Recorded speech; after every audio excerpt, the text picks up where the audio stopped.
नमस्कार दोस्तों, एक बार फिर से स्वागत है आपके अपने Hindi YouTube channel simple learn में। मैं रजत आपका बहुत बहुत स्वागत करता हूं। आज वाला वीडियो जो हमारा होने वाला है वो अम्लों की क्रिया धात्विक ऑक्साइडों से करा के आपको जो है एग्जांपल के थ्रू हम बताएंगे। और अगर आप वीडियो पे आए हैं तो वीडियो को स्किप बिल्कुल मत करिएगा, आप वीडियो को पूरा एंड तक देखिएगा। उम्मीद है आपको चीजें जो है वो आसानी से समझ में आ जाएंगी। तो अगर आप वीडियो को स्किप करने वाले हैं तो 2 मिनट का समय निकाल के इस वीडियो को जरूर पूरा देखिएगा। अम्लों की क्रिया जब धात्विक ऑक्साइडों से कराते हैं तो क्या मिलेगा, तो देखिएगा। हमारा आज का टॉपिक है अम्लों की क्रिया।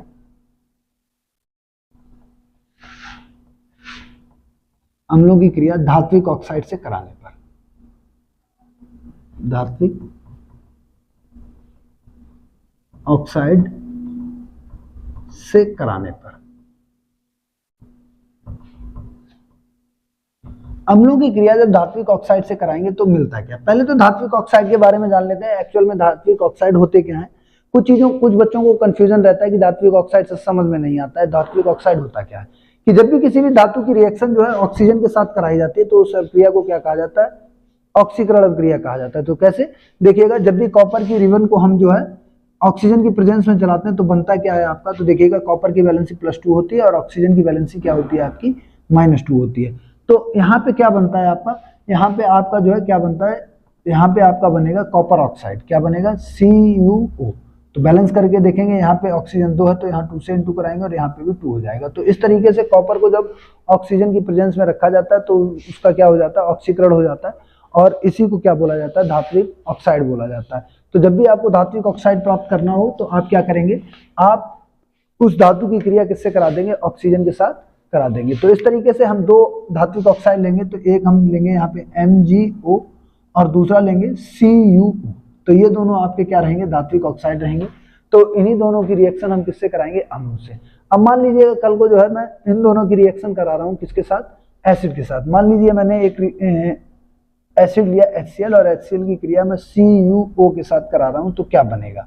तो देखिएगा यहाँ पे क्या होगा, धातुओं की क्रिया जब हम अम्ल की क्रिया जब हम धात्विक ऑक्साइड से कराएंगे तो क्या बनेगा, H पॉजिटिव और Cl नेगेटिव में टूटता है। मैं आपको पिछले वीडियो में भी बता चुका हूँ और ये बात आपको अपने ब्रेन के अंदर एकदम फिट कर लेनी है कि जब भी HCl को तोड़ा जाएगा तो H पॉजिटिव और Cl नेगेटिव में टूटेगा और इधर कॉपर ऑक्साइड को जब तोड़ेंगे तो ये किस में टूटेगा, +2 और ये -2।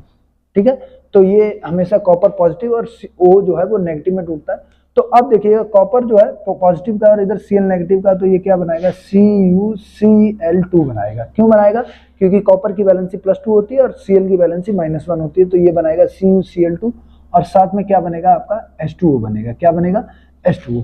अब देखिएगा नाम क्या होगा इसका, कि ये है आपका क्या, हाइड्रोक्लोरिक अम्ल। इसके बारे में मैं आपको बता चुका हूँ। ये क्या है आपका, कॉपर ऑक्साइड। कॉपर ऑक्साइड क्या होता है, कॉपर धातु है तो ये धात्विक ऑक्साइड हो गया।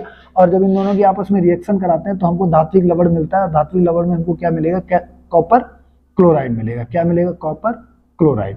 कॉपर क्लोराइड मिलेगा और साथ में क्या मिलेगा, हमको जल प्राप्त होगा। तो इस तरीके से हमारा जो है पहली रिएक्शन हमारी कंप्लीट होती है। लिखने का तरीका वही रहेगा। अगर आप नोट्स प्रिपेयर कर रहे हैं तो आप इनको क्या करेंगे, आप इनको बॉक्स के अंदर बंद कर लेंगे। डेफिनेशन क्या रहेगी, सिंपल सी डेफिनेशन है कि जब भी किसी अम्ल की क्रिया धात्विक ऑक्साइड से कराई जाती है तो हमें धात्विक लवण प्राप्त होता है और साथ में जल प्राप्त होता है। अगली रिएक्शन देखिएगा, ये रिएक्शन मैं आपके लिए छोड़ रहा हूँ। ये रिएक्शन आप खुद कंप्लीट करके हमको जो है कमेंट बॉक्स में उसका आंसर कमेंट करेंगे। अगला देखिएगा, ठीक है। कल वाले वीडियो में मैं आपको, अगर आपसे नहीं होती है तो ये वाला जो एग्जाम्पल है ये मैं कल आपको जो है अगले वीडियो में कंप्लीट करा के दे दूंगा। अब देखिएगा टॉपिक हमारा होने वाला है कि हम क्षारों की क्रिया अधात्विक ऑक्साइड से कराएंगे तो हमको क्या मिलेगा, क्षारों की क्रिया अधात्विक ऑक्साइड से कराने पर, अधात्विक ऑक्साइड से कराने पर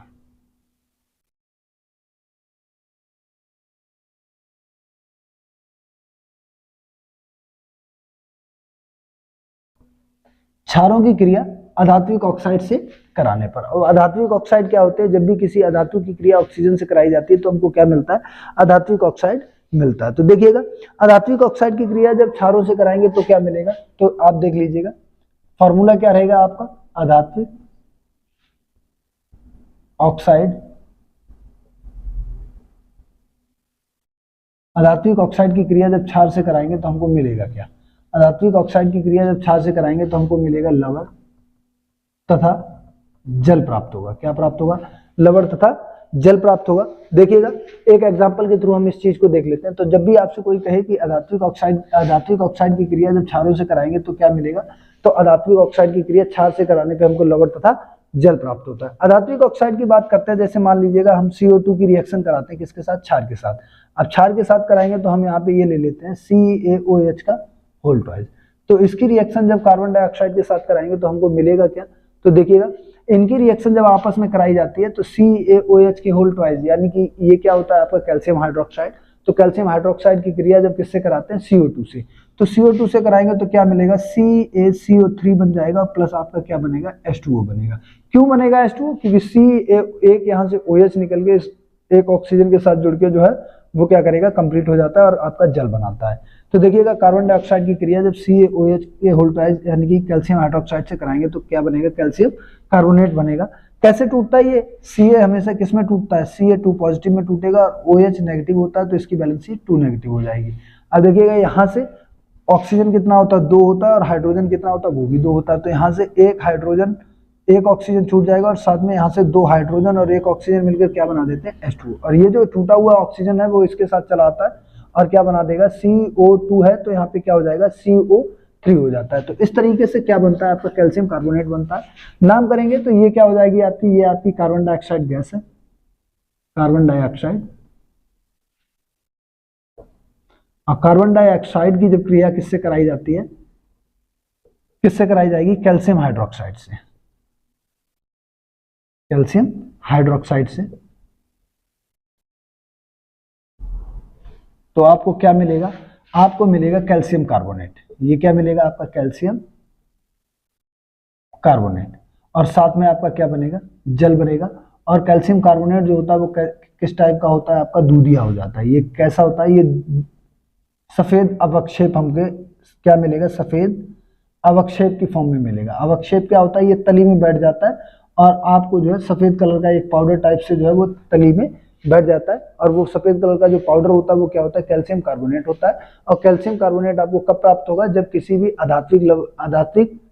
अधात्विक ऑक्साइड की क्रिया किससे कराएंगे? कैल्शियम हाइड्रोक्साइड से। अधात्विक ऑक्साइड क्या है? आपका कार्बन डाइऑक्साइड। और इनकी रिएक्शन के पश्चात हमको क्या मिलता है? कैल्शियम कार्बोनेट मिलता है। तो इस तरीके से जो है आज वाले वीडियो में हमने क्या सीखा कि आज वाले वीडियो में हमने पहले तो आपको बताया कि जब भी किसी अम्ल की क्रिया धात्विक ऑक्साइड से कराएंगे तो क्या प्राप्त होगा, और जब भी किसी क्षार की क्रिया किससे कराएंगे? धात्विक ऑक्साइड से, तो आपको क्या प्राप्त होगा। तो इस तरीके से जो है हमने आज आपको जो चीजें थी वो आसानी से समझा दी है। और वीडियो अगर आपको अच्छा लगा हो तो आप लाइक जरूर करिएगा। मिलते हैं आपसे अगले वीडियो में, तब तक ऐसे ही मुस्कुराते रहिए। जय हिंद, जय भारत।